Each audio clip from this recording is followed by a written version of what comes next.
Hello everyone, this is MJPWGaming with more Michael Myers masks. These are hot off the press, just like the Halloween 1 mask I did a review on not very long ago. These are literally just coming in, and I say these because talking about this one as well as the Part 5 mask, which I'm going to do a separate video for that one. But, yeah, so this is the Part 4 Halloween mask from Trick or Treat Studios. Just came out. I literally said, like, hot off the press. And I know he's not a newspaper, but he is fresh. He's new. Just came out. He's literally just coming in. Figured I would give you guys an early look and review of the mask. First off, I want to say, and this is going to be, I'm going to say this for both of these masks. I've tried to try them on, and if you happen to watch the other videos, I say like, oh, I love the mask when they're actually bigger, and they slide right onto my head because I have a big head, and so it's like, I really like the bigger mask because it fits me. This one, it barely fits onto the styrofoam head that I have here. So, I'm sure you guys with smaller heads, and I saw a lot of comments about that, how they don't like how some of the masks either have like a bigger slice up the back of it or just seem small, things like that. A lot more people than, in comparison to the people who like that, a lot more people actually don't like the bigger mask or have the bigger slice in the back. But anyway, these are really just looking pieces. They're like collector, in my opinion. They're just there to collect. Same with the 5 one. I really don't like the style of the 5 mask. I'm gonna save all this information about the 5 one for the 5 video. So I'm gonna try and stick to this one. You can probably see the mouth is not sliced open. It's all left alone. It's like got the same quality pretty much as most Trick or Treat Studios masks. Paint job is always kind of so-so on all of them. If you can see, it's really hard to see it. Well, I guess you could see it. The eyes are actually blacked out with like a cloth. And they're pretty decent to see through. I mean, it's not terrible. You can see my Trick or Treat Studios Chucky doll in the back. You can see certain parts of the eyes are kind of painted pretty badly. The eyebrows are just kind of like zoop, zoop, that's done.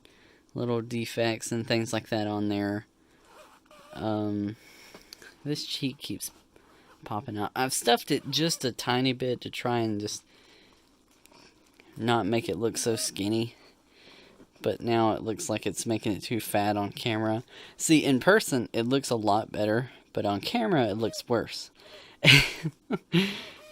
No disrespect to anybody or, in regards to that. It does come with the thingy. The, I don't know what it's called. I'm in some Michael Myers groups, and I can never know what that's called. It's like I'm not even going to try to guess.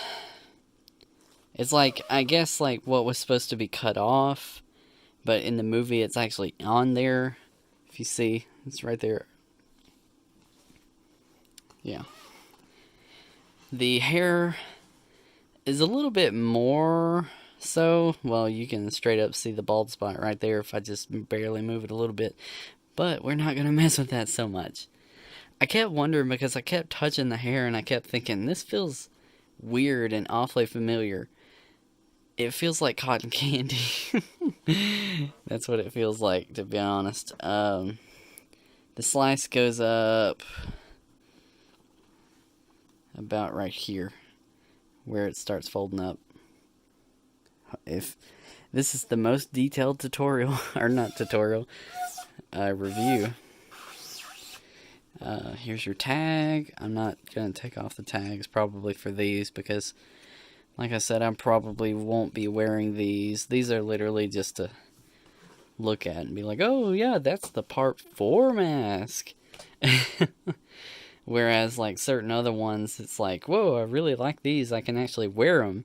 I'm not trying to peel my face off when I try and pull them off. But yeah, not a whole lot to say. I mean, really, it's a mask. Trick or Treat Studios, you know, they always put out really quality things in the masks as well. I think it looks really good, like in comparison, in the hair too. That's what I was going to compare to. Like, most people, and I saw this too, like, someone said in the comments, like, how, like, no one properly does the hair right. Well, like, I mean, if you're not messing with it too much, like how it is, it looks pretty good as far as in comparison to that. I'm sure people want to get more dead on to that, which I completely understand. I mean, you know. And Halloween 1 is probably the hardest thing. It seems like everyone is wanting to replicate that. I don't know. These masks, I wish they would do. I'm sure they will. They'll probably do it like next year or something like that. If they do a Halloween 4 cover mask, which is like for the posters, these masks. Because I really like, personally, the masks that have a visible cheek line. And that is pretty visible in the Halloween 1 mask. But yeah, I mean, this one's alright. It looks really good. As far as, like I said, I'm not going to be wearing it because I definitely don't have the Michael Myers body type to even try to look good in that, or to feel confident in that. But as far as something that's going to sit on my shelf and be like, oh yeah, like I said, the H4, that's that mask. It does the justice. It's a nice collector's piece for me. So anyways, that is Halloween 4 Trick or Treat Studios. As I said, there is the Halloween 5 mask. Gonna review that real quick in just a minute. And I'll see you in that video. Thank you and goodbye. And there's also the other mask videos I've did as well. Thank you and goodbye.